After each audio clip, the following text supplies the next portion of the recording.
Hello, good afternoon. Welcome to the Los Osos Groundwater Basin Management Committee meeting. We'll call the meeting to order. Take a roll call. Director Cesena? Here. Director Gibson? Here. Director Reinecke? Here. Chair Zimmer? Here. All parties present. Thank you. Pledge allegiance, please stand. I pledge allegiance to the flag of the United States of America and to the republic for which it stands, one nation, under God, indivisible, with liberty and justice for all.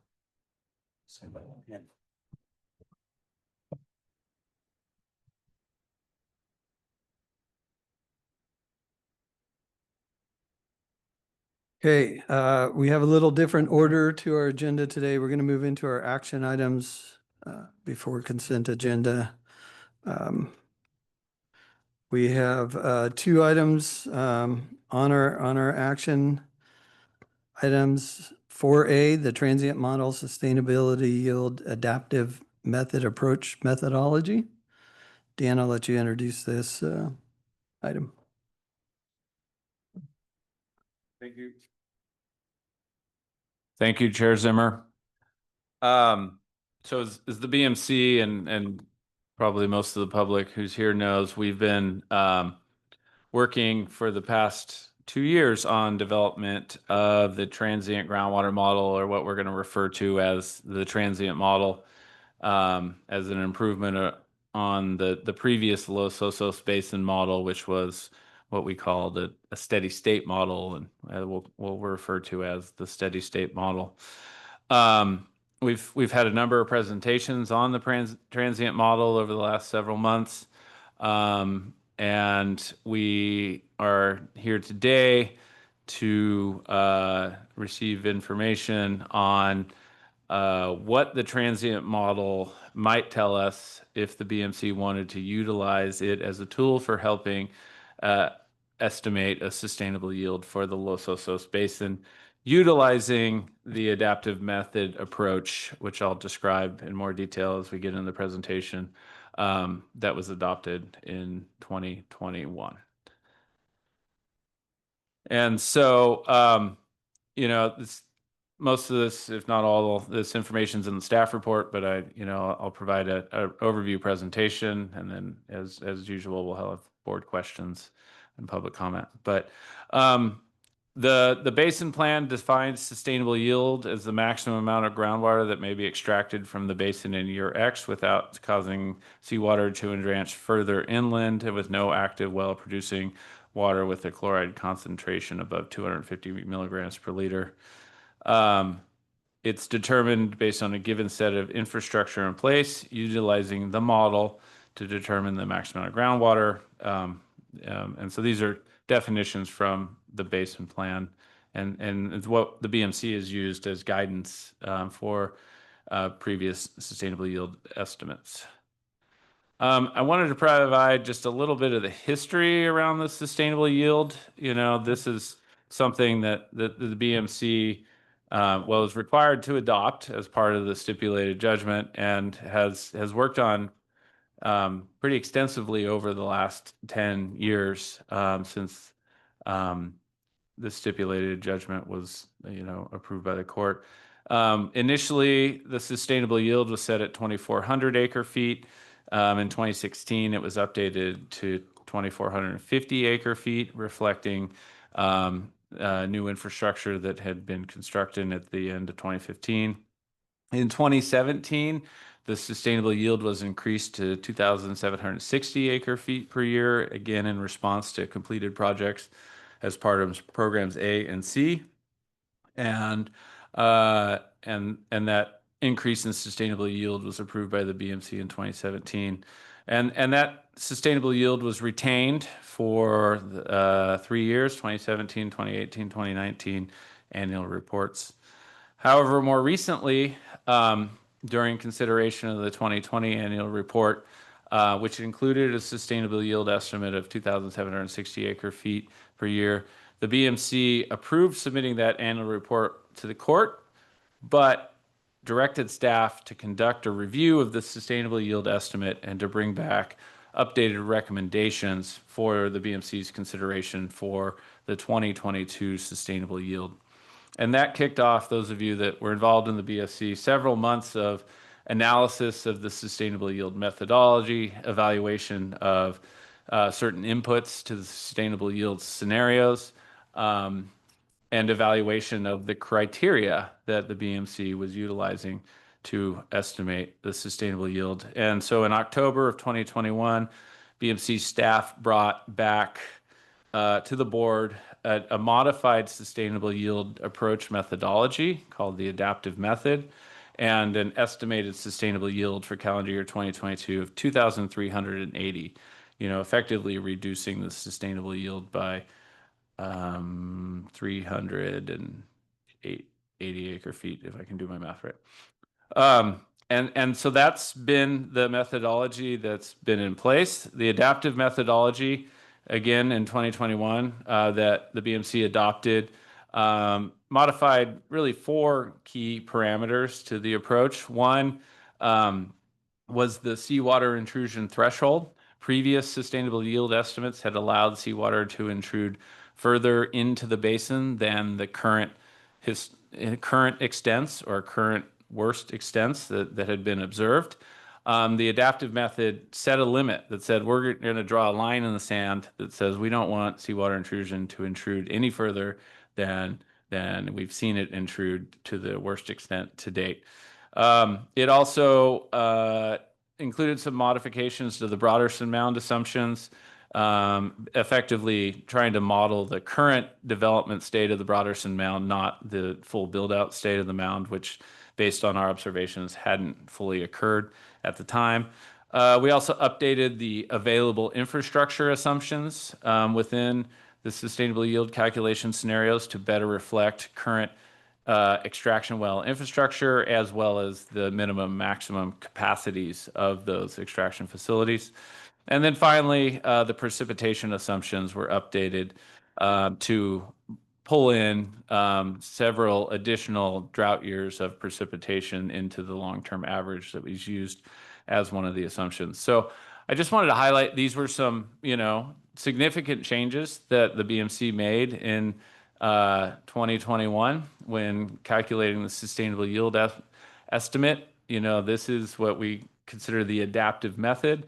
And this is the method that we largely tried to mimic with the transient model. And there are some just sort of fundamental differences between a steady state model and a transient model that are largely improved within the steady state model, but we largely tried to follow this method as best we could, if not improve upon it. So just a little bit about the transient model. The transient model is being developed as part of the water recycling funding study. We've, I believe, had at least one presentation to the BMC on that study, and we anticipate having a follow-on presentation at our October 15th meeting.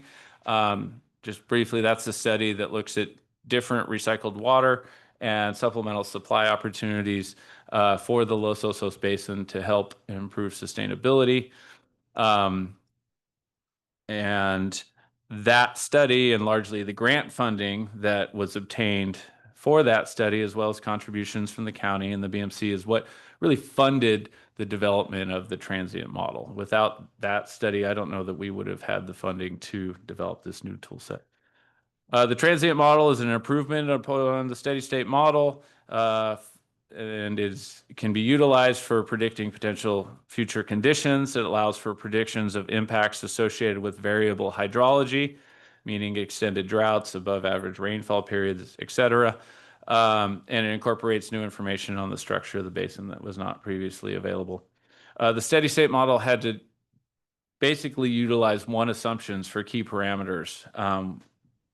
Probably one of the biggest being rainfall. We had to pick one average rainfall number, and that was the input for every year. Now we can input variable hydrologic cycles, periods of wet and dry, based off historical records, and model how we think the basin will respond if those patterns were to occur into the future.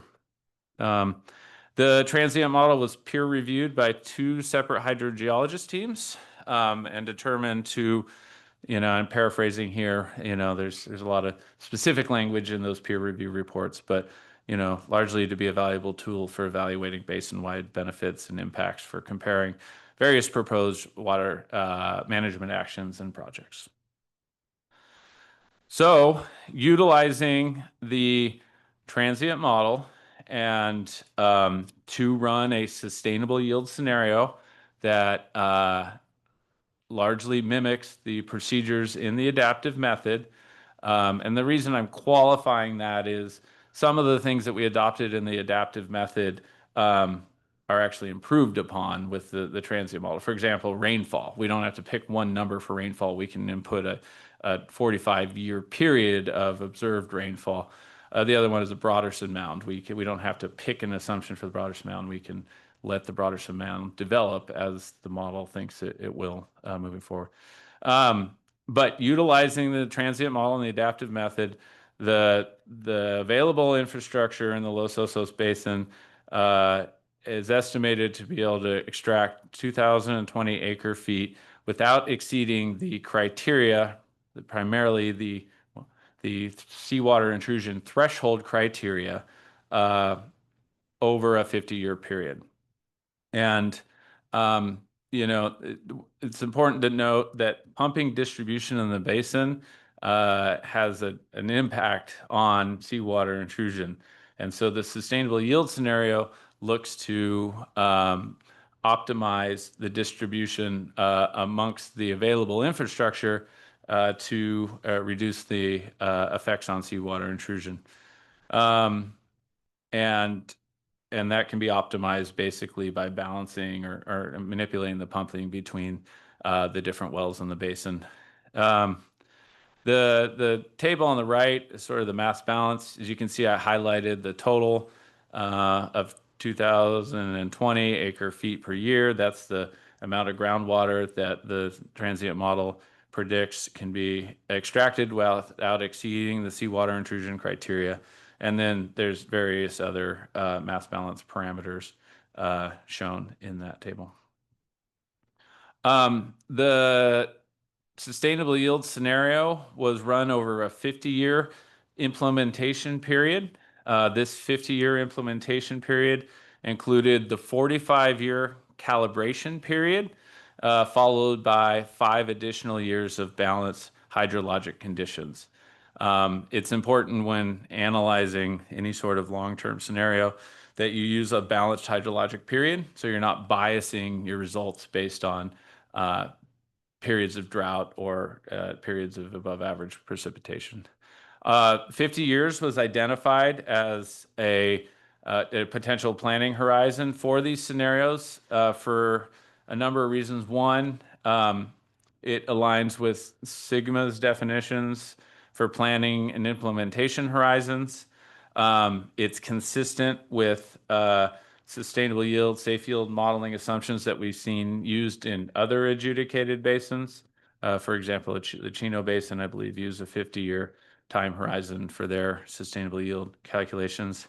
As is mentioned in the staff report, there was a sustainable yield calculation done on a 90-year period, but this scenario was chosen for presentation for the reasons that were stated above, but also because there's uncertainty in the model. The model's not perfect. There's the expression, all models are wrong, some models are useful. I don't know if that's overused, but, it's calibrated to the best of, our ability with the knowledge that we have today on the structure of the basin and the data we have on seawater intrusion from our monitoring network. But, you can't perfectly, it's impossible to get the model to exactly replicate observed conditions in a dynamic system over a 50-year, 45-year period.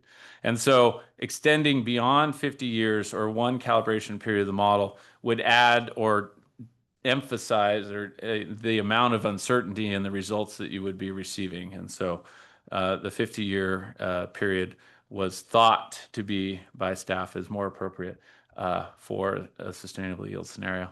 One of the other reasons is infrastructure remaining useful life. We are modeling infrastructure that's in the ground today, which, and I'd look to the purveyors to really tell me this, but probably much of that infrastructure has already exceeded its remaining useful life. And to think that 50 years from now, we're going to be pumping from the exact same wells that we're pumping from today is likely not realistic. And so extending it another 50 years beyond that, it didn't seem appropriate based on the methodology that the BMC is utilizing for calculating sustainable yield currently. And then the other consideration was that the BMC is required by the stipulated judgment to perform an annual evaluation and adoption and consideration of the sustainable yield. So every year we're going to be reevaluating and considering adjusting the sustainable yield, utilizing the best available data to account for changes in observed conditions that may or may not match our anticipated conditions, changes in infrastructure as new wells are constructed or old wells fail. Those things are factored into the current methodology. And then improvements in our hydrogeologic understanding. Hopefully we're, through drilling new wells and completing geophysics and other studies, we're improving our understanding of the structure of the basin, and we're utilizing that information to better inform our understanding of the basin and the sustainable yield of the basin. And so it's not like we're picking a sustainable yield. Well, we're not picking a sustainable yield today at all. This is an informational item. But even when we do, it's not like we're picking it for 50 years and then we'll come back and see what it looks like. We will be reevaluating this on an annual basis and adjusting it as our understanding improves or changes. And so if you reviewed the technical memorandum that documents the calculation of the 2026 sustainable yield estimate, you'll see these figures. These are the outputs from the model that show the seawater intrusion front at the beginning of the 50-year modeling period in 2023, and then 50 years later.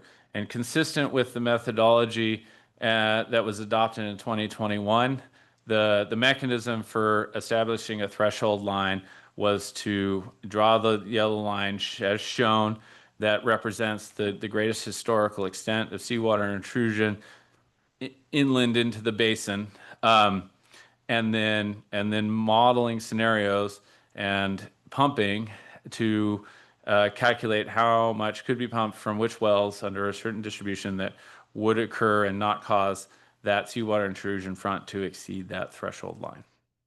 And this is zone D, and then similarly we have zone E. And both aquifers are constraining. So, for the sustainable yield to meet the parameters of the adaptive method, both aquifers can exceed the threshold line that is shown. And so the recommendation today is for the BMC to review the information that's provided on a potential transient model sustainable yield adaptive method approach or approach methodology, and to provide input to staff. We will receive this input, and then we will develop recommendations for a calendar year 2026 sustainable yield estimate and provide them to the BMC, currently anticipated at the October 15th regularly scheduled BMC meeting a little less than 2 weeks from now. So there are a couple of reasons why we're, pushing this forward on a somewhat rapid time frame. One, the stipulated judgment requires that we adopt a sustainable yield estimate for next calendar year before the end of this calendar year. And then two, there are certain land use, growth management ordinance, pending decisions for the County Board of Supervisors that call for input from the Basin Management Committee on conditions within the basin. And so staff felt that this was an important piece of understanding the current conditions in the basin. And so that's what we have for you today. I'm Happy to try to answer questions. However, some of these questions may be way above my pay grade, so we've asked Spencer Harris with Cleith Harris Geologists to attend the meeting, and he's available to help address any questions that may be more appropriate for him to respond to. Okay, sounds good. Thanks, Dan. I appreciate the presentation. It was well done. You know, at this point, I think I'm going to deviate from our normal process where we start asking questions among the board members and go straight to public comment at this time, so we can hear from the public and hear their comments, and then we'll bring it back to the board. If you have a public comment and you're in the boardroom, please come up to the podium. And if you're online, please raise your hand. We will take public comment in the boardroom first.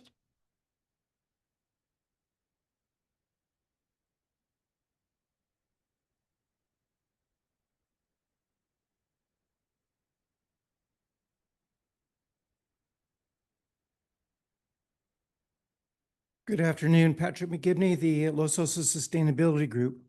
You find yourselves at a monumental crossroads again, establishing a sustainable yield that will actually stop seawater intrusion, something that this board has been mandated to do for the last decade. You can either learn from your past mistakes or repeat them again. In 2017, when this board erroneously raised the sustainable yield to 2760, it was estimated that if programs A and C were incorporated, there could be an increase of available water, at this point known as paper water. That's what the model told you. There could be, but there wasn't. A and C were never completed, so for 5 years, the basin was being overdrafted and seawater progressed further inland. Your new model is now telling you that by optimizing distribution of pumping, whatever that means, utilizing existing infrastructure, you could safely produce 200 acre-feet of extra water sustainably, extracting 220 acre-feet yearly. Wow. So why hasn't this been done already? Before you start raising the sustainable yield to new levels, remember, as of now, this too is hypothetical and is only paper water. The transient model is giving you a good reference point to start from. It is telling you that the current 5-year average of pumping 1,830 acre-feet yearly is overdrafting the basin and allowing seawater to intrude further inland. Set the sustainable yield below that for 2026 and give the optimizing distribution of pumping a year to see if it really offers roughly the 200 acre-feet of additional water as calculated. The proof is in the pudding, so to speak. I know this could be a challenge for this board and that 2 of the members don't live in our community and have no personal stake in its survival. One member who represents the county is dead set on exploiting our only water resource in benefit of his goal of developing our community. It's what the county did in the 80s, issuing 1,500 permits, knowing full well the basin was in serious overdraft. This could happen again, unless the 3 purveyors make it clear to the county that you do not support further growth until it can be shown conclusively the basin is sustainable. This can be facilitated by setting a sustainable yield that is actually sustainable. At this point, production has, the production has surpassed the safe yield. To guard against this in the future, set the sustainable yield lower than what you know creates continued overdraft, 1,830 acre-feet yearly. 1,800 acre-feet yearly would be a reasonable start. Make this a motion and let the community see through voting who is really working to save our basin. This would be considered best management practices and what the board is tasked with performing. Don't make critical decisions based on what might happen in the future. You have the data now, use it. Thank you.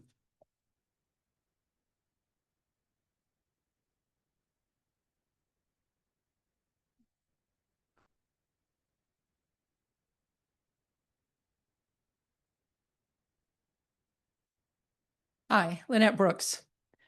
The report describing the sustainable yield adaptive management does not say what was changed in the simulated pumping to optimize the pumping at 2,020 acre-feet, when the transient model said the current pumping of 1,830 acre-feet is not sustainable. Are these things that actually can be done now? Or are they just kind of something that could happen sometime in the future? For instance, did it move pumping up to the upper aquifer, which can't be done right now because of nitrates? It just didn't make it clear what the optimization meant. In either case, 80% of the sustainable yield of either 1830 or the 2020 is less than we are currently using. and development must be stopped until water use is reduced or imported water is available on a regular basis, not every 20 years if the state has it. The 5-year average of sustainable yield cannot be used to determine if development should occur because the previous estimate of sustainable yield was wrong. It hasn't changed. It was never 27. It was never 2380. We know that because under all of the recent pumping, saltwater intrusion kept happening, even pumping 1800. The additional review that the county wanted states, in short, the seawater intrusion trend will likely continue if the management actions currently in place do not arrest continued increases in salinity and no new actions are taken. And reiterates it in the conclusions as, among the findings are that if the current pumping and recharge conditions continue, seawater intrusion will likely persist. The BMC, and especially the county and the county supervisors, have always ignored the public and said they were listening to their experts. All of the experts are saying we can't keep pumping as much as we are. Thank you.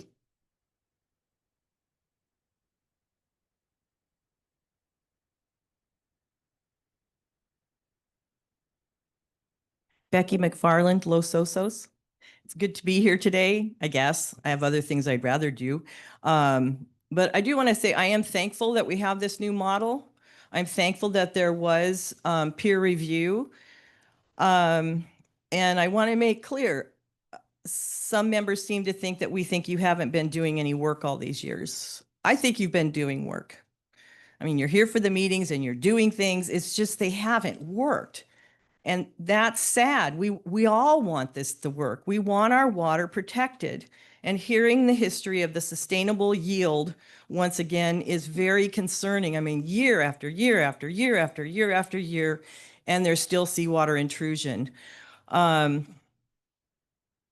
me, it looks like the committee has continued an overly optimistic view despite the obvious data. I truly am concerned that the same thing is going to happen today.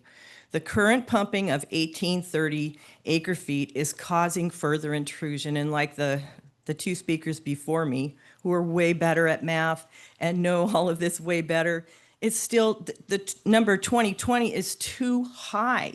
It's time to stop the nonsense. I know people want to build. I know the county wants more building in here and people are pressuring, but we have to face reality. There is no pipeline right now. And despite the fact that there's articles in the Tribune saying it'll be 600 acre feet a year, that's simply not true. And I don't know if that water has actually been secured yet. And how long will that pipeline take? So we're already over pumping. That water would only fill in for what we're already over pumping. So here's your chance to do something truly good for us citizens and our sole source of water. Put a pause, drop it down, do the right thing. Thank you.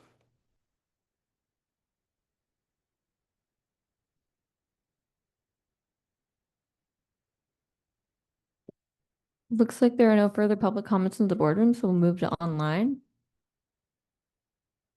Jeff Edwards, all you have to do is unmute yourself. Yes, thank you. Good afternoon. My name is Jeff Edwards. And regarding the 2026 sustainable yield estimate, I support retention of the 2380 number for at least one more year while the balance of this whole study is completed. As you know, the transient model is paired with the water recycling funding program study. And this study ostensibly is going to analyze recycled water and supplemental water projects to improve the sustainability of Los Osos in the basin. Isn't that something we want to know before we land on a number? So that's something I would encourage you to expedite. And I realize this is something that's going to come up on the meeting on October 15th, but I'd like to review some of the options. We know state water is in the mix. We are uncertain about the safe yield increases associated with the LOCSD Bay Oaks Program C #2 well. I'd like to hear more about that. And then what can we expect in terms of increases, future increases in the safe yield by way of the Program C #3 well? So those are things I think we ought to know now before, again, we conclude on a number. And there is, so there's been no development that resulted from last year's sustainable yield estimate. So it's not like there's any kind of urgency to this. And I do have a number of questions relative to the basin, but I'll cover that under the next item 4B. Thank you.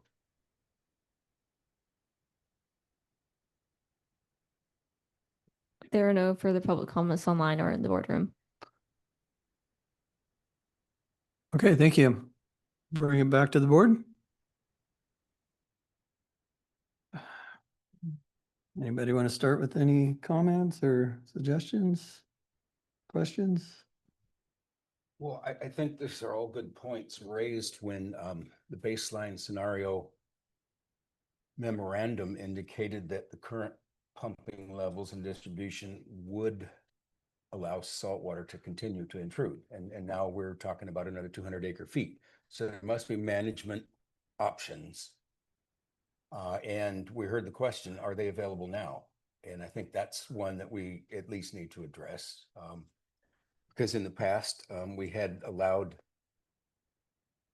credit for infrastructure that was going to be in place, that kind of thing, So I think we need to be honest and make sure that those questions are answered. My only real question was a really minor one, almost so nitpicky. But the 5-year balanced hydrological, the 5 years added on to the 45-year model cycle, 2002 to 2006, I think, was that period. And I suppose you could question any particular 5-year period, but I remember 2005 being one of the wettest years we've had in a long time. So I guess I was just curious why that 5, but then, like I said, any 5 probably would give you something to question. Okay, just a piggyback on your question about the original number that came out and some of the information in that memo. I was just curious if that included some of the recycled water. We have these recycled water connections that we've made. So that is improvements in our water utilization and demand management. So just want to know if those were included in that And the announcement. new Bay Oaks well. And that one's coming. So I'm Okay. already thinking like we did the recycle, but I got it. yeah, We are going to turn that on someday soon. and produce water. Right. But just a note about that, did that include the recycled water? Because we did implement those and those are up and running. So, That's a good point. and then just another question about that.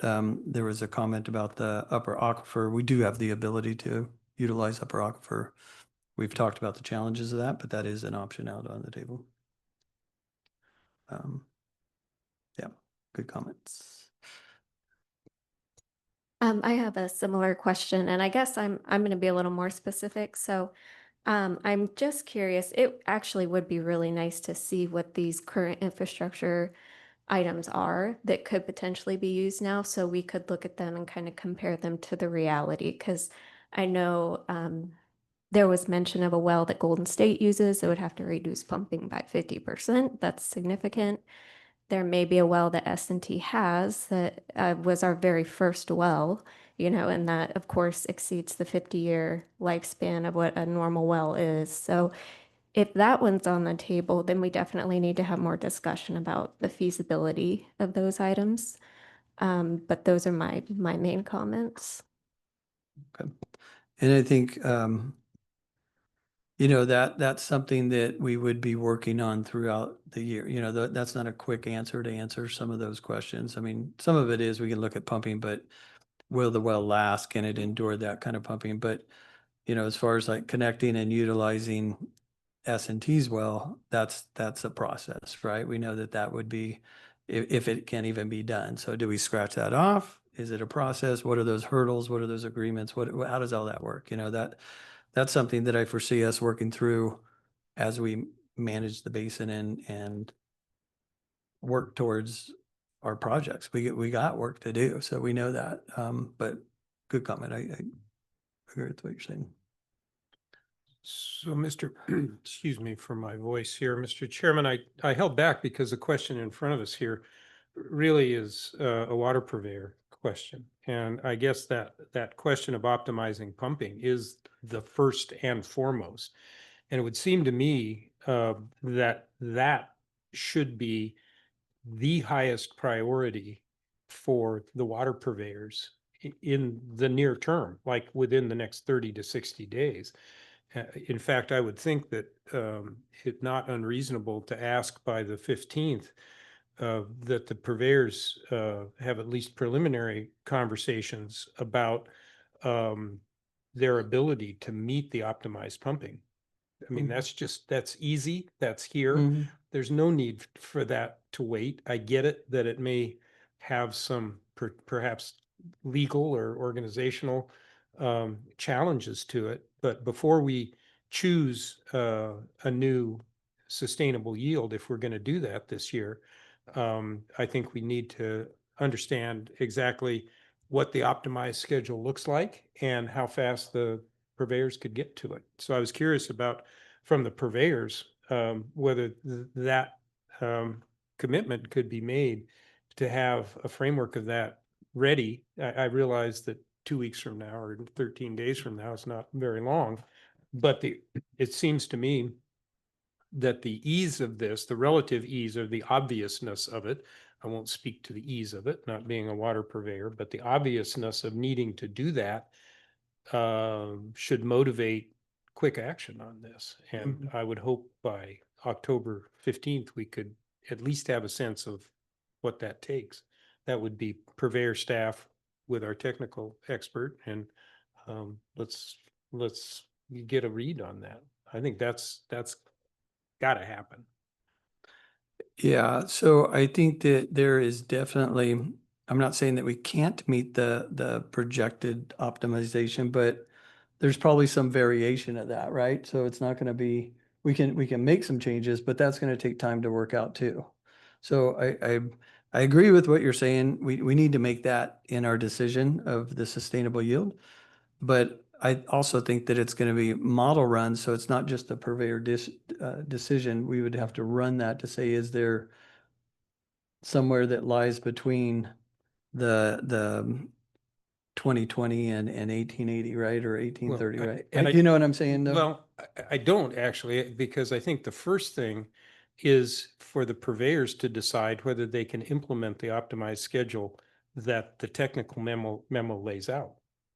I Okay, mean, is there, that's fair. you know? Yeah, just- yeah, no, Yeah, fair, and if not, why not? You know, I think that's a public explanation of that. Sure. This is really a call to action to the purveyors. So again, at least a preliminary discussion between now and our next meeting that, you know, I don't know that I have exactly seen the optimized schedule. Again, I'm not a water purveyor, so it might not mean much to me.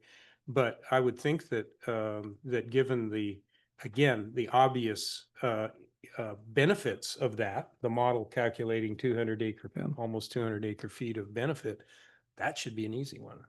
Easy to know whether you can do it. And then if that seems to be unattainable, then an explanation of why and what it would take to get that kind of benefit.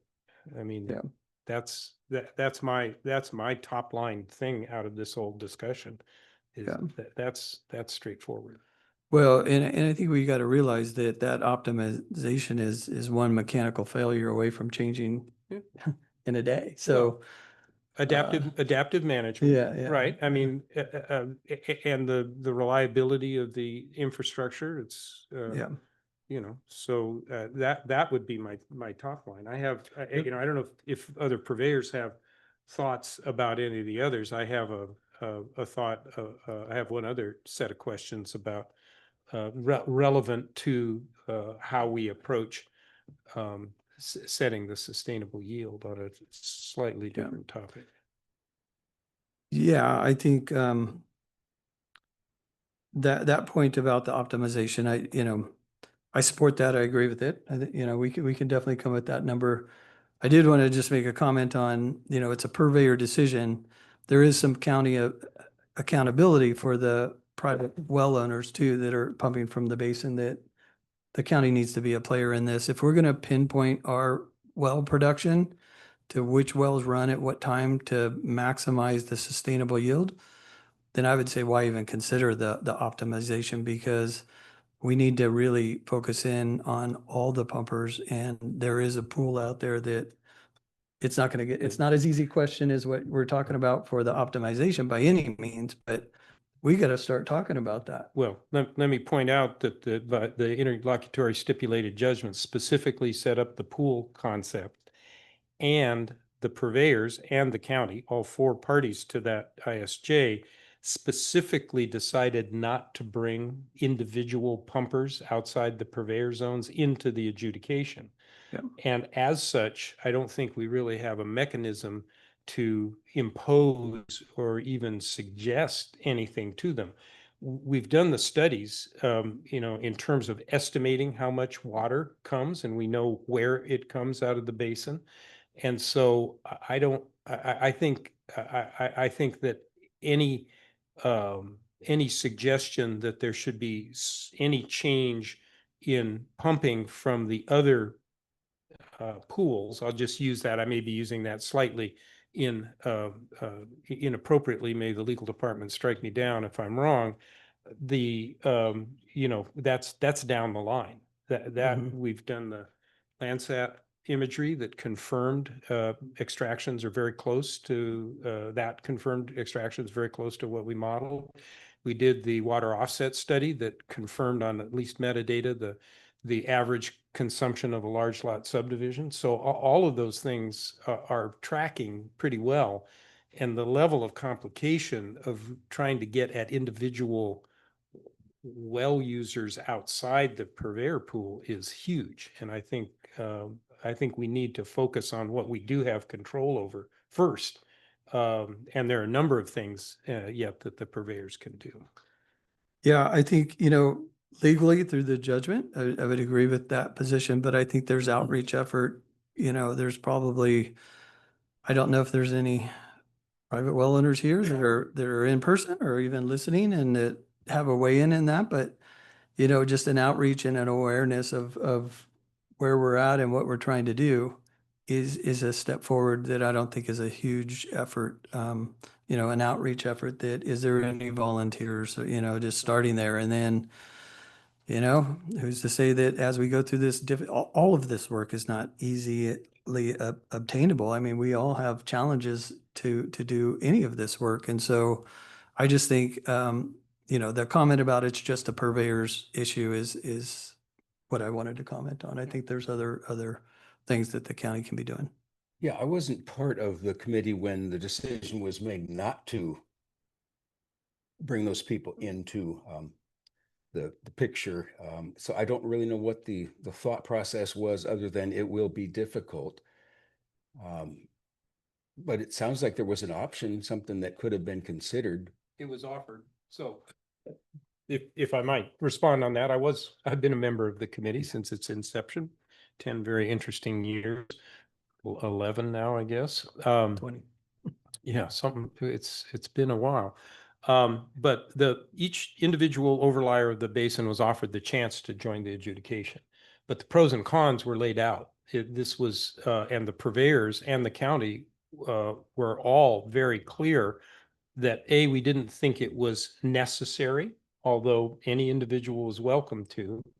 B, we thought that having an individual well owner actually join as a formal party to the adjudication placed a huge burden on them for funding technical work and their legal fees. And so when it was offered, we did have a public meeting. There was conversation about it, but zero of the individual well owners of the basin availed themselves at that time. They're always welcome to petition to get in, but they saw the benefit of it because they could be treated as a group. And all our technical basin management has been based on the estimation of their extractions and where. And again, as I was saying earlier, the technical confirmation of that has happened with the land IQ and other measures. Well, I think just adding, I was at that table too, and one of the approaches was that we could make changes to address seawater intrusion without them. There was enough water among the purveyors that and we had an agreement, we sat at the table and we were all in agreement of how to make this happen. And so to have that collaboration was a significant event, and to bring somebody in that's not willing and is going to fight that process. We were developing the plan. We had the best technical information. We had the modeling that we had at that point, and we sat there and we all agreed that this is a good plan moving forward. Hindsight, which maybe we would have included a few other requirements there along the. Yeah, I along the way. realize an assessment district would have been a heavy lift, Yeah. but the only ultimately fair way. Yeah. Anyway, let's move on to Yeah. Supervisor Gibson's other Well, points. So I wanted to be sure that my colleagues on the committee here had received the final the final version of the county commissioned peer review by our IRPW One Water, commissioned by Dr. Jim McCorden, Mr. Randy Hansen.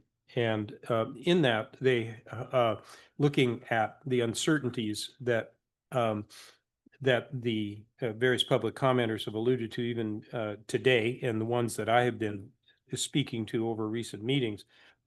I'll just reference that the peer review from IRPW makes clear that there's a huge level of an unknown level of uncertainty, but likely significant, and also that the sensitivity of the model, that is where, in terms of and this is all in terms of predicting the chloride isopleths, the 250 milligram per liter line, that neither of those have been studied. And so one question I had, and maybe Mr. Harris has an idea, I know we are looking at getting quantitative estimates of the uncertainty in the transient model as to predicting the 250 milligram line. And we also have interest, certainly at the county level, of studying the sensitivity. That is, if production were 5 acre feet per year more, or 5 acre feet per less, or 20 acre feet per year more, or 20 less, would we see that actually in the position of the line? That's yet to be determined. But I was curious if we had a sense of the timeline that might inform our decision as to when and under what circumstances we adjust the sustainable yield. At the chair's pleasure, if Mr. Harris would like to Sure. offer a thought on that.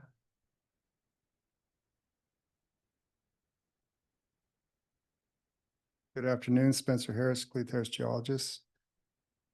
Yes, you're correct. The county has retained Todd groundwater, and they are doing some analyses using the model.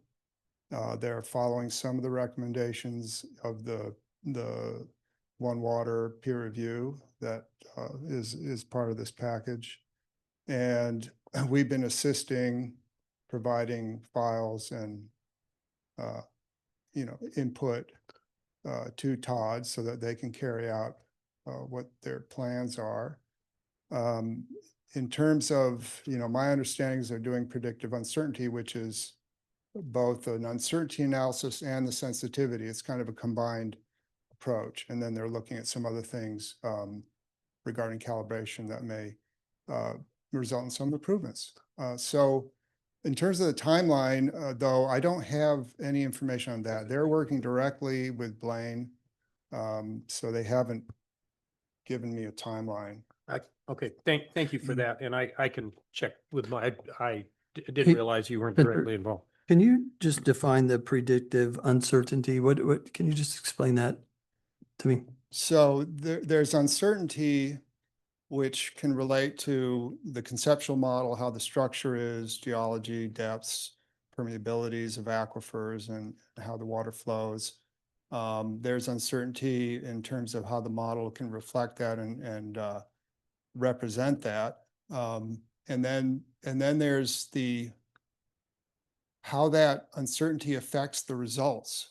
So you know, in our particular case, we're looking at the position of the 250 milligram per liter chloride contour. And so if you have an uncertainty in a particular parameter, you're not sure if it ranges because you may extend the range of these parameters and the model may still calibrate, you know, it may still be a calibrated model, but these parameters are different. So different combinations can calibrate, you know, more or less the same. So, you know, how do you evaluate which calibrated model to go with for looking at the future? And one of the ways is to see how those different calibrated models affect the predictions. And so that's where the predictive uncertainty. So you get both an uncertainty analysis and sensitivity. It tells you, you know, with this combination of parameters, this is where the 250 line ends up. And then with another, this is where it ends up. And you kind of have a band and you use professional judgment and decide what makes sense. Yeah. Okay. And some of that happened with the peer review and such, or is this a completely different process than, like, at your work, you went through so much of this, I guess, trying to get the certainty and everything right in the model, and then you had it peer reviewed a couple different times. Was some of that happening at that time too?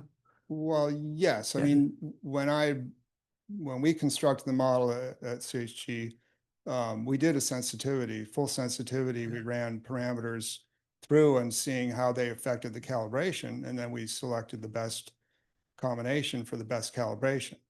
What we didn't do was run all those parameters through to predict what the model would end up with for those different calibrations. We tried to arrive at the best calibration and then move forward with that.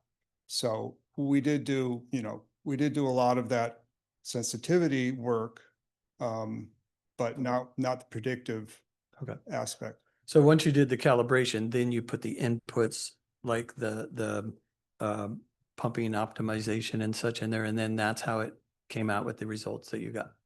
Well, for the sustainable yield analysis, yeah. yes. Okay. Once you No, have, yeah. That's helpful. Thank you. Okay.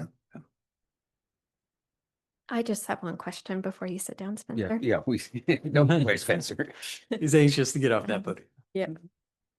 So just with regard to that predictive uncertainty, is that analogous to like a margin of error? You have your upper and your lower bounds. Is that kind of the same idea? And then we're picking something somewhere in the middle? Yeah, it's definitely, if you have, you know, if you have parameters that are, you know, dependent parameters, when you move one up and the other down, and you end up with the same calibration, the same result on a water level, for example. So, you know, you're not sure which it goes. And yet, if you're here and it produces a certain chloride concentration, and it's different from where if it's the other side of that correlation, then, you know, that's a I mean, if you want to call it an error, I mean, you have to compare something to a known value to create a residual or an error. So what you would do is you just apply it to the targets, and then you'd see what the band is, you know, relative to the error itself. Okay, so that was the 1830 when you did the first technical memorandum. Was that the middle point of that particular set of calibration inputs? Yes, the calibrated model was used for all the scenarios. Okay. Including the 1830 and the one presented for the 2020, same Okay. model. Okay, so 2020 is also the center of that band. Of the sensitivities that we ran. Right. Yes. Okay. And there's, there was a question, Lynette had a question about recharge sensitivity that we had run, but it wasn't in the report. So it's in the response to her question, that sensitivity analysis that was run on the recharge. Okay. So, And so when we're talking about a lot of uncertainties, so those values just get further right from that center point. So I think that was my main question. So we just have a bigger window of uncertainty on both the upper and the lower end. So I just wanted to clarify that for my own understanding. okay. Thank you. Spencer, Yeah. we've been talking a lot about the transient model's use for sustainable yield estimates and chloride level tracking. Mhm. What about the other criteria, the water levels? That's one we forget to talk about some. Are we going to be Right. able to use this model to help us predict that? Because we're a long ways from what we had thought. Well, actually, maybe explain to me what that water level target in the basin plan really means, how it links to sustainability. So the model does do water levels. I mean, Yeah. that's what it's, prime calibration is 3,000 targets in order of magnitude more than a steady state model. It does reproduce water levels quite well over the base period. In terms of the, I mean, you're asking about the chloride or the water level metric, Yes. okay, so the water level metric was derived from different wells around the basin. I think there were 4 that were initially prior to the 1970s expansion of the community. They were at a high level, relatively high level, and then they progressively declined through the end of through 2000 approximately, and then there was a lot of conservation, and now the water levels were rebounding. So the idea behind the basin metric was that these wells that we had some historical data on, that we'd like them to return to a level before we saw the seawater intrusion, the onset of that seawater intrusion. And there was a lag, about a 15-year lag, where we didn't see seawater intrusion, and then it came up on. But the metric was set at levels prior, more levels in the late 1970s, where there wasn't the evidence of the seawater intrusion that came later, but it came after the pumping. So it was more of a analytical type approach to try to return to historical levels where things were prior to the large amount of pumping in the community. I just think back to the graph that's always trotted out, showing, chloride and water levels, Right. Annual report. And there were some predictions about when we thought we'd attain those goals. And so are we going to get maybe a new look at that sort of thing? Because it seemed like we weren't anywhere near the timeline for that water level to be at the point where we wanted it to be. And it was another 6-7 years out. Right. The water levels were tracking fairly well, in terms of how they were projected to rise. And really the rise in the projection was basically like an image well where you stop pumping and water levels come up. And so that was the slope, and the timing was kind of a mirror of the down reduction in storage and the general downward trend of water levels. And then once we started recovering, it would kind of mirror that going back up. And it seemed to be tracking that. I mean, it still does, as far as I know. There's some plateaus, but it was still going up. Okay, I'm just thinking back to the the fact that we're nowhere near what we thought would be a good level, safe level. Yeah, we haven't achieved that level yet. Thank As far as those historical, we haven't returned to those historical levels. Yeah. Oh, In some wells we have, but not in all the metric wells. I'll chime in if I could, Mr. Chairman, unless you Sure. had No, some go- comments that you wanted to offer. We'd have to, let's get that graph in front of us. I think we're much closer than Mr. Sesenia characterizes that. We're not at the target water level, but again, the slope is moving exactly right. And the chloride metric, imperfect as it is, the steady state prediction, imperfect as it is, within the noise there, that chloride metric is still within the envelope predicted. So let me get back and see if I can put into perspective a little bit of the conversation about this predictive uncertainty. And it really, as I was listening to it, it really relates to Mr. Heimel's observation that all models are wrong and some models are useful. And this model is wrong in the sense that, and again, this is about the chloride predictions, because that's what we use to measure sustainable yield, not water levels. Water levels are very tightly calibrated. The residual error is much, much smaller than that of the chloride side. But since we use chloride for sustainable yield, it's important in the IRPW peer review. Let me just read one sentence here. And it goes as follows: in its current configuration, the model does not have the capability of accurately and reliably simulating and predicting whether or not the seawater intrusion front will ever reach the previously defined threshold line, nor under what conditions such an event will occur. And that's reflective of the situation of the model being wrong, but potentially useful. There's other text in here. It's wrong in the sense that that there's a huge mismatch between the modeled value of chloride concentrations and observed concentrations. And the question of whether it's useful is going to depend on understanding a bit about the uncertainty and the sensitivity of that.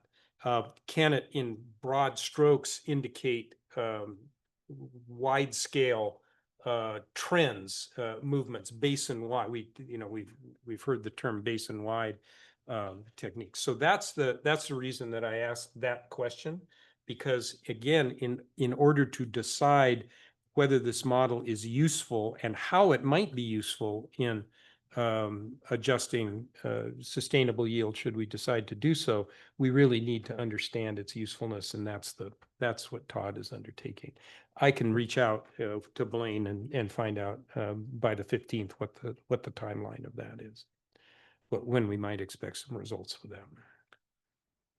Well, I think, we understand the limitations, that it's a tool, but then we also have the monitoring program, right? That kind of gives us that confirmation. And so, we know that there is still some work to be done on the monitoring program. We have some wells that we're still going to go after and such, but I mean, that's really our confirmation right there is, the model provides a tool for projecting and giving us that broadcast of which direction we're heading, but ultimately it's the monitoring program that is going to really confirm that. So, yeah, and just, my general comment on this is just that we know that, I'm really happy that we have this tool. I'm glad that we did this work. It's a better tool than we had before. Goes to say that, we still have work to do, and we're gonna continue to do that work. We're gonna make decisions. This is not the end of it. I think it's not the sustainable yield that we make today. Just got to keep that in our minds, that every year we get a shot at this, and what are those impacts in that year is really what we got to consider when we're making that sustainable yield. It's important to note that the pumping scenarios that we talk about are going to change. You know, I think that's a good point to note, that we may have that pumping scenario today, but it will change tomorrow. And really focusing in on that, you know, is critical to understand that is a limitation. I think we need to, you know, understand that part of it too. And that, you know, just ultimately we're taking this seriously. I mean, this is going to be something, we've reached that point now where we have to make some decisions. You know, we've always talked about using the best available information that we have and the best data available and making decisions based on that. And you know, the unfortunate part is we're coming to a crunch time. You know, we've lost some time. We thought we would have this information earlier. We don't, and we have to make a decision in 2 weeks from now. Do in fact, we have to choose a sustainable yield on October 15th? We do, not for the requirements of the stipulated judgment. We do need to do that before the end of the year. There is some thought that, you know, there's a line, what we have committed to, or at least talked with the county planning department about, is providing a letter from the BMC to the groundwater sustainability director with the BMC's assessment of the condition of the basin and input to the board of supervisors about how the BMC thinks the growth management ordinance should be implemented for the following year. So that's driving the schedule more so than the stipulated judgment. But you know, county plan or county board packet preparation processes better than any of us. And so they've requested the BMC, you know, try to get them a letter in October so that they can work on their packets in November. And then I believe it's going to the board of supervisors on December 16th. Thank you.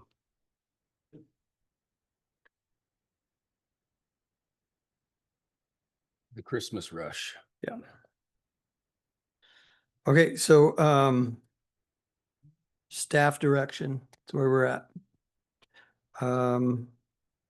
I think on my note, we had running it without, or we had input on the pumping scenario, right? We're going to get that to you, whether we can achieve that or not. Was there another scenario that we wanted staff to look at before we came back in 2 weeks? No, that's important information, because it seems like maybe 2020, I want to make sure that 2020 is a good number, given the baseline scenario memo. So, and it's critical that we understand that we can accomplish those things. And I got a feeling that we're going to find out we can. Yeah. Why would you say that? What, I mean, on what basis do you Say what? conclude that we cannot or can? I mean, maybe I heard you wrong. I thought you suggested. Oh, I think we can. We can, yeah, because it's, okay, thank you. I'm sorry. My apologies. It's been a long, tough day. Lugging buckets upstairs. Yeah. Leveling subfloors. I assume that there was a specific set of actions that would take us from 1830 to 2020. Right. And that we should be able to address Yeah, whether or great. not we Okay, can. I appreciate that. Yeah. I thought that was my impression as well. And I just, if we had need for more discussion, I would be happy. We're going to get some clarification on that. Yeah, so what I provided for each purveyor is the pumping for their wells as put into the model scenario. And so the purveyors have had an opportunity to look at that. I did get some feedback. I did make some adjustments. I'll send out a new pumping distribution to each purveyor so they can look at it, evaluate it. As Mark indicated, there's flexibility in the model as well. You know, we can move stuff around if there's some constraints. It's not a fixed absolute number at this particular well. And really the intent of, at least my intent of the distribution usefulness is to set a priority for the wells, you know, because it's all about priority when you're operating your water system. You know, you have to supply the demand that's in front of you, you know, and so you have certain wells that you can choose from or storage and that sort of thing. So you try to come up with the best priority for assigning, how do you satisfy that demand? So, whether it's a fixed, it's not necessarily a fixed number. We can shift things around. It's more of a priority and to try to work that in. I mean, there are some wells that are different from what they're doing now, and that may need some adjustments, some additional infrastructure, at the plant site to accommodate. And that's something that the purveyors can look at on an individual basis and provide the input. But, again, it's more of a kind of a strategy wise. And then, there were a couple of questions just to push them out here. Chuck asked about the 5-year added on 2002 to 2006. So, I just went down the full 45-year period, and I wanted to really get consecutive years because that would be the most natural, progression. And so that was a 5-year period where you didn't see the cumulative departure from mean rainfall change much. So it didn't affect the balance. And, 2005, big year, but then there's some years in there that compensate for that. So it was taken care of. And the adjustments were made both on the rainfall inputs and on the stream flow inputs from the Clark Valley watershed. So that was also adjusted to the balance period.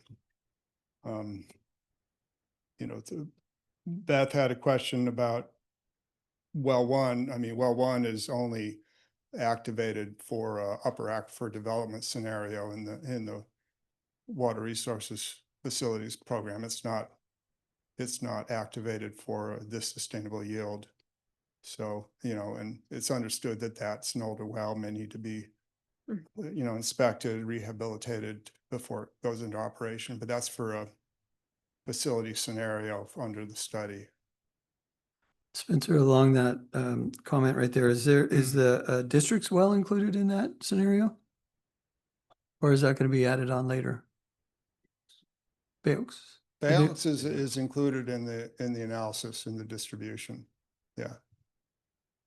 And that's been provided to Ron. But the recycled water doesn't really, I guess that's just different. Okay, Yeah. so the good point. Yeah, you had, a question about recycled water or comment whether it was part of it. Yeah. And honestly, so recycled water, yes, it is incorporated.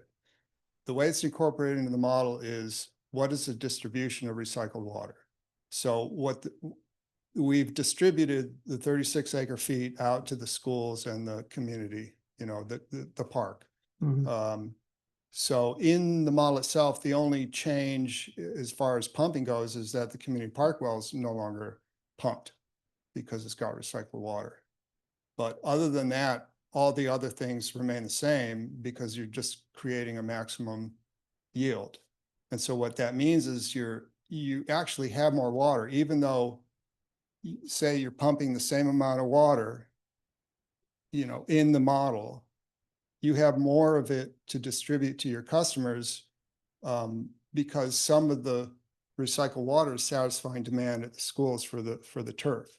So you don't have to send that water to the schools. You can now use that water to satisfy your other demands. So one of the things that maybe isn't so clear is that the recycled water benefit, in a way, you've got to look at that when you look at what your pumping total is. You got to say, yeah, we're pumping this, but our demand is going to go down because recycled water is taking care of the schools now. Right. So- That's my Yeah. thought there. Yeah. Okay. Okay. Any other direction for staff this time? Any other comments? Any questions, Dan? No, I think largely we covered it. I mean, I think it's gonna take just put a request, obviously a concerted effort, but it seems like the main action items are on purveyor review of pumping distributions. And, we've got a meeting currently scheduled for less than 2 weeks from now. So if we, just request that we get prioritize review and input on that so that we can then coordinate with Spencer on any changes that we may want to do that could Yeah. affect modeling scenarios and sustainable yield estimate results that, you know, presumably we would want to try to bring back to the BMC. Okay. Do you have a staff meeting scheduled between now and the next BMC? Yes, yeah, Jamie was proactively thinking that that might be beneficial, so we have one All right, scheduled nice. for Monday. Okay, good. All right, with that, we'll close. Oh, you had. I just have one last clarifying question for Supervisor Gibson. So you mentioned the IRP peer review. Mhm. Is that a third in addition to the other two No, that we've already it- had? It was called One Water. It's the one that there is in the calibration technical memo as one of the attachments. These two gentlemen, Dr. McCord and Mr. Hansen, had a letter in there where they were asking questions and Spencer provided answers, but the two gentlemen never gave us conclusions based on what they received in terms of that information. So we asked them to process what they had received, relook at the calibration memo and give us an opinion on the specific, you'll see, again, I assume all BMC staff, or all BMC entities and staff at least have this, but you'll see there's a series of questions that were asked of them at this point, and they gave us answers to it. Okay, and so would this fall under the linker or the? Yeah, it was called Linker, Linker, and then okay. then they Thank went their you. separate ways. Yeah, just, I guess to clarify, there's really just two documents, right? Right. There's what There's was two included in the calibration TM with responses, and then this is the second document. And unfortunate that it's under a different letterhead than the Linker, but it is the same individuals following up the same piece of work. Okay. No further comments. We'll close action item A and move on to action item B. Response to public comments received on the draft transient model construction and calibration technical memorandum presentation. Yeah, so for this item, we didn't prepare a lot of materials or any slides necessarily, but we did want to follow up on the last meeting where we received a number of questions on, and some of them very sort of technical and other nature, and you know, and as opposed to try to answer them in real time, the board requested that we document them, share them with Spencer, and get, you know, more detailed, comprehensive responses. And so that's what we're providing here today, is the responses to the questions that were received at our last meeting.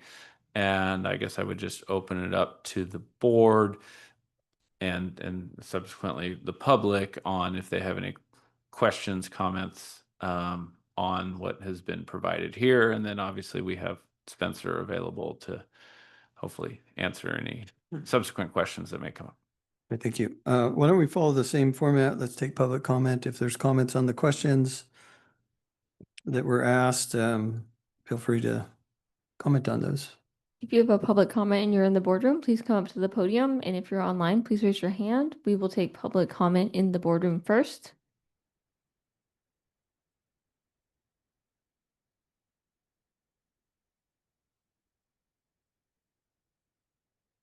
So can we comment also on what we've just heard?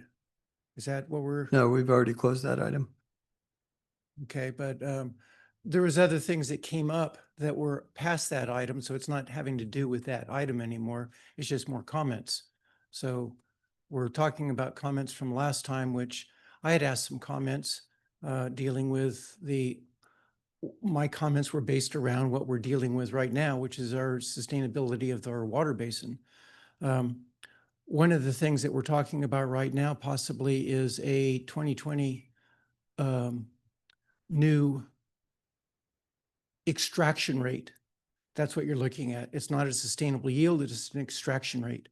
So if you're agreeing that 2020 is a good extraction rate, that you can do that, your sustainable yield, actually, if you're taking the 2020 as you have your 20% buffer in there, your sustainable yield is going to be 25.25.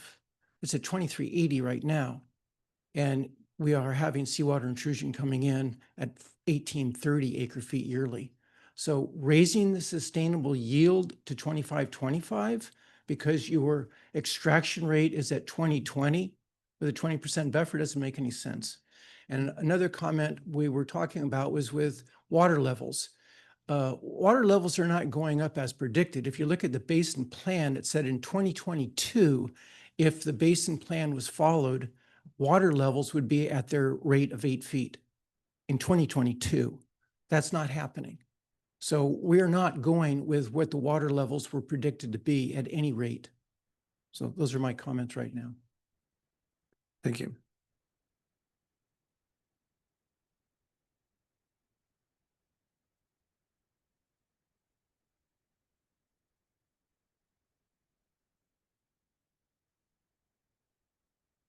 Richard Margetson.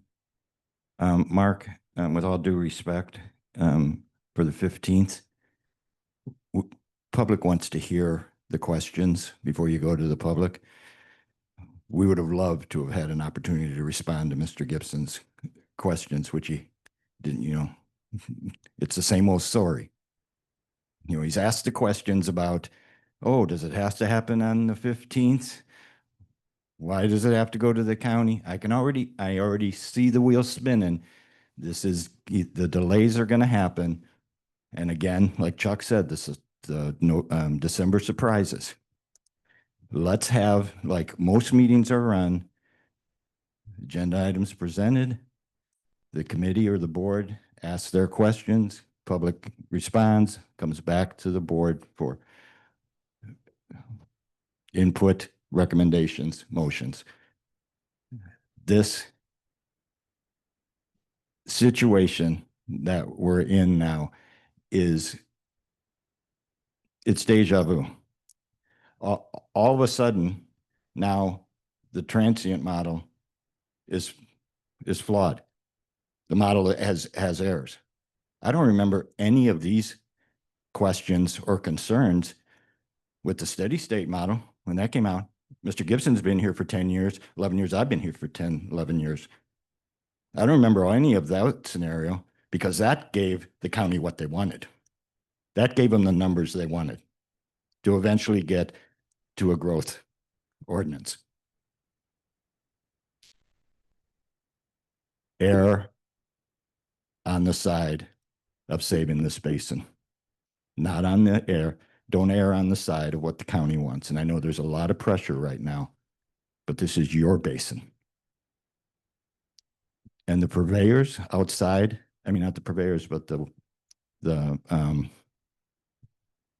extractors outside the basin. We've always kind of, the sense has been that they're not cooperative, and I've heard people out there don't care about the basin. There's people outside of the purveyor realm that care about this community. And Chuck, with his question, whoever asked the question about outreach, I think there was outreach to those. I have a client that lives over on the other side of South Bay on Napomo. They do everything they can to conserve water. I'm sure they would provide information. This is a collective process, and the county should be responsible for some of that outreach.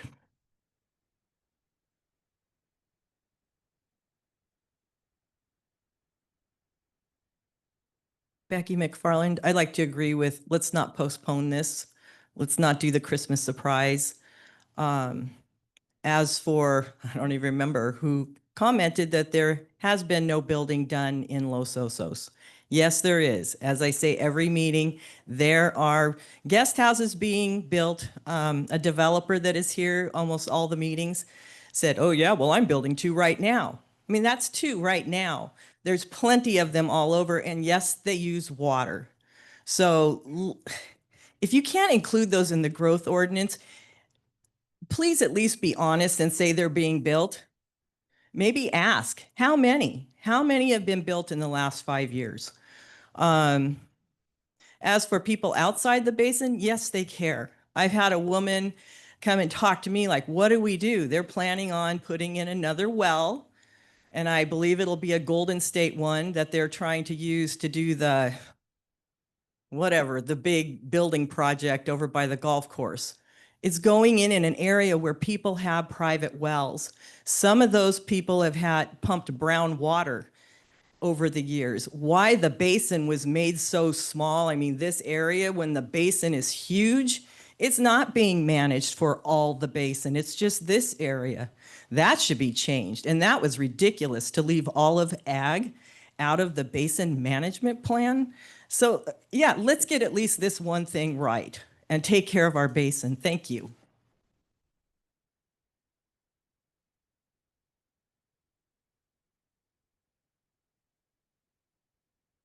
There's no further public comment in the boardroom, but we do have one online. Jeff Edwards, all you have to do is unmute yourself. Thanks again. My name is Jeff Edwards, and I appreciate Spencer Harris's reply to the 4 questions I posed last time. And I'm a little confused and maybe get some clarification on one or more of them. The first one was, do we know any more about the creek and lower aquifer interface and the connection? And the response was, yes, we do. And Spencer went on to say that we can also extract the simulated net stream seepage or recharge from Los Osos Creek for that year, which was 879 acre feet. So it looks like the creek is indeed recharging our lower aquifer. And my primary question is what can we do to enhance that recharge? I've suggested a seasonal inflatable dam at the bridge, at LOVR in the creek during periods of high precipitation. And so the question ultimately is, will that add to our safe yield? Then the other question was related to what I thought was 285 acre feet, and I may be a little mistaken. What I'm looking at now is a slide you saw today in your presentation on the prior item. Table 3 indicates that purveyor production will be 1,225 acre feet. How does that compare to the 1,022 acre feet that's in the 2024 AMR? I'm a little confused. I think that's where the confusion was. The third question was I talk about Broderson and ask about the effectiveness of Broderson in realizing our goals for basically pushing through from zone C through the aquitard to zones D and E. And so my related questions, the response is Broderson site is working. And so first question is, are we seeing any water push through the clay lens? I'm just not sure that's occurring. And then secondly, if the mound is not pushed through and it's elevating, what is the height today of that mound, and what height are we expecting for the head to develop sufficiently to actually push through? And then my fourth question was, based on the new model, has there been a calculation on what we believe to be the freshwater volume above sea level versus what it was under the steady state model? And it was explained that the model wasn't used for that. So my question is, remaining question is, has that been recalculated, and is there a difference to what it has been historically? Thank you.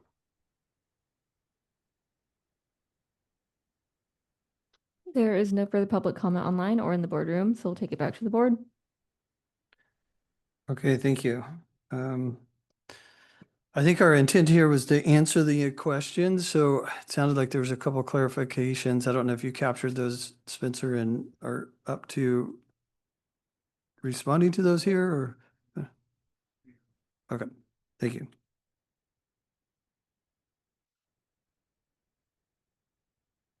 Spencer Harris, Cleeth Harris geologist. So the question about the Creek Valley, what can we do to enhance recharge? And Jeff had introduced a project or a potential project for putting a inflatable barrier. And so what that would accomplish is to trap water, obviously like a reservoir. It would back up in the creek channel, and then it could seep into the ground. And in order to evaluate that, really, you've got to go through some investigation, because you need to understand how much storage there is above ground. You know, how high is your inflatable barrier? How far can you back it up? There is a grade to the creek. And how much water would that be? You know, how many acre feet would that amount to that you're actually retaining to seep in? You know, what benefit would that provide? And then also just the dynamics of if you're, it wasn't clear, but are we putting the inflatable barrier in during a dry period and then putting recycled water into the creek and backing that up, or is it the natural flows? But you know, certainly there's you can look at that project and do some analyses, but it's not something, you know, we can resolve here.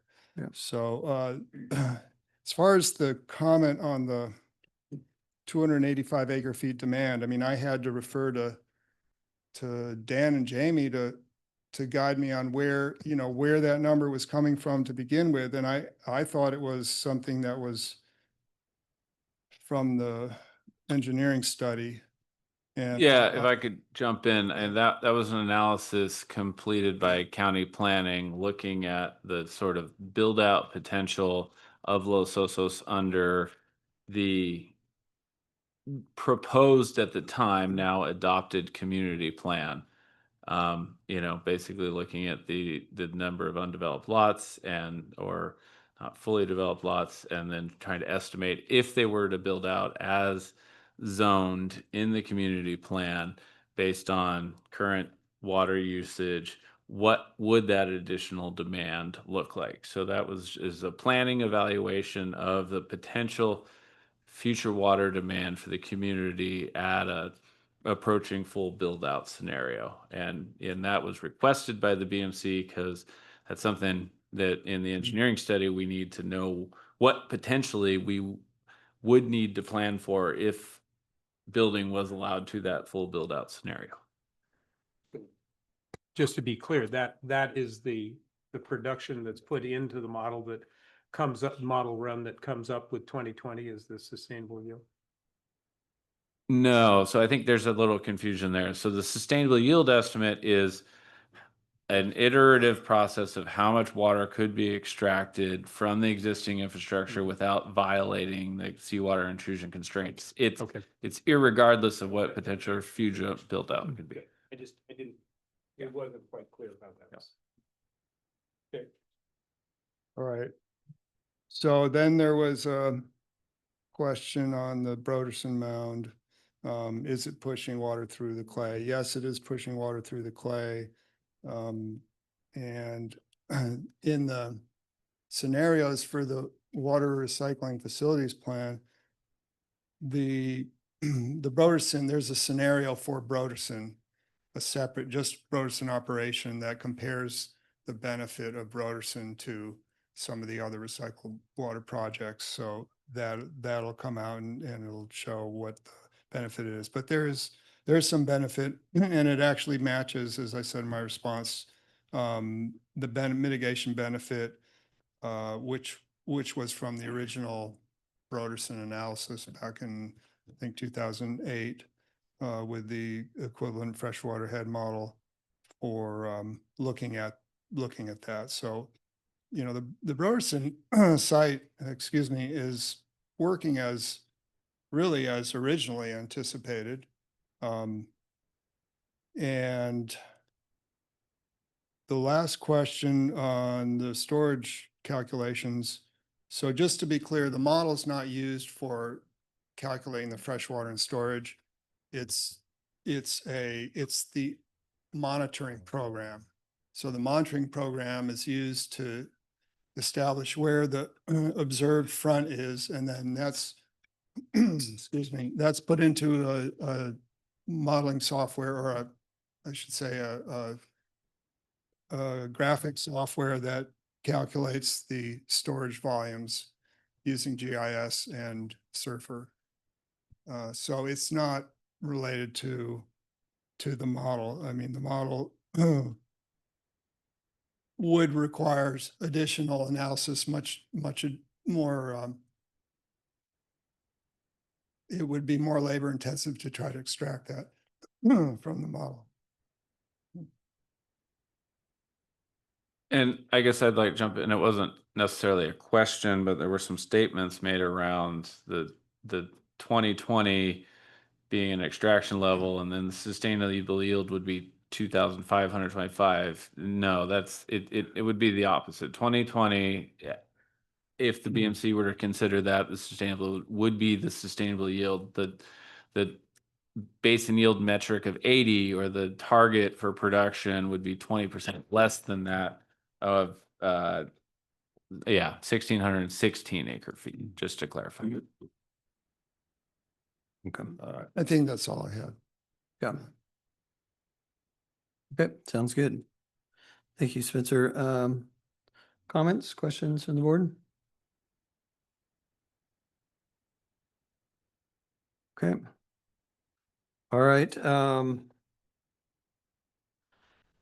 We will close action item 4B, move on to the consent agenda. We have 3 items on consent. The financial report, approval of the reserve funds, and approval of minutes from the August 2025 meeting.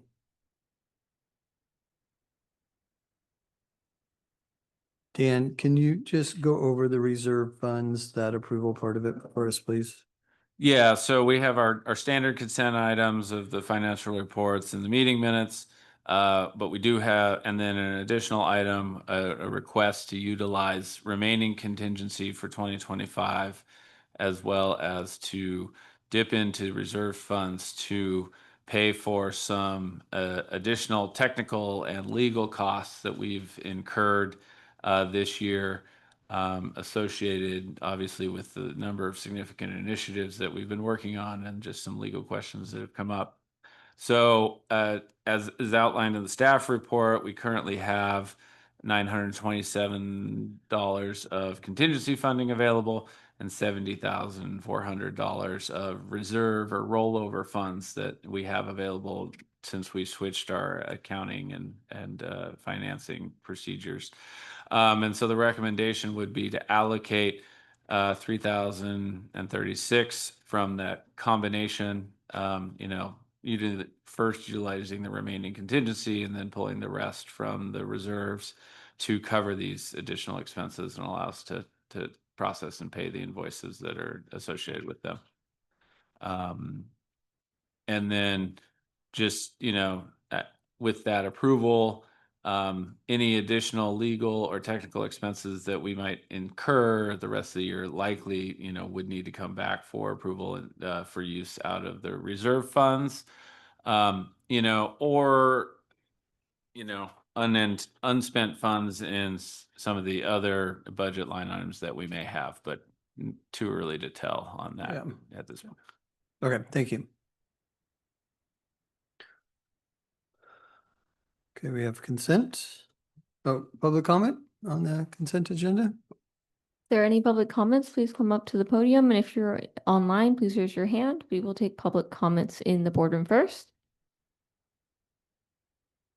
Looks like there are no public comments in the boardroom. It looks like there are none online either. So we'll take it back to the board. I'll move approval of consent. Oh, second. All in favor? Aye. Any opposed? Motion passes. Yep. Before we adjourn, I just have one question. Did we not have the comments not on the agenda, or was that not a part of this meeting because it was a special meeting?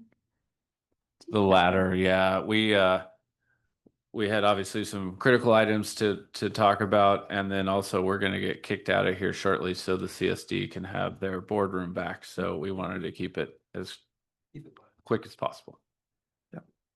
Okay. Okay.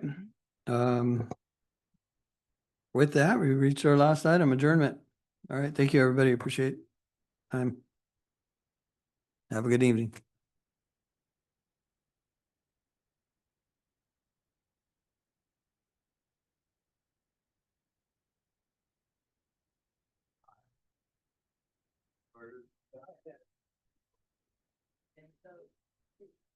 Yeah, I mean, I think not having some of those other items.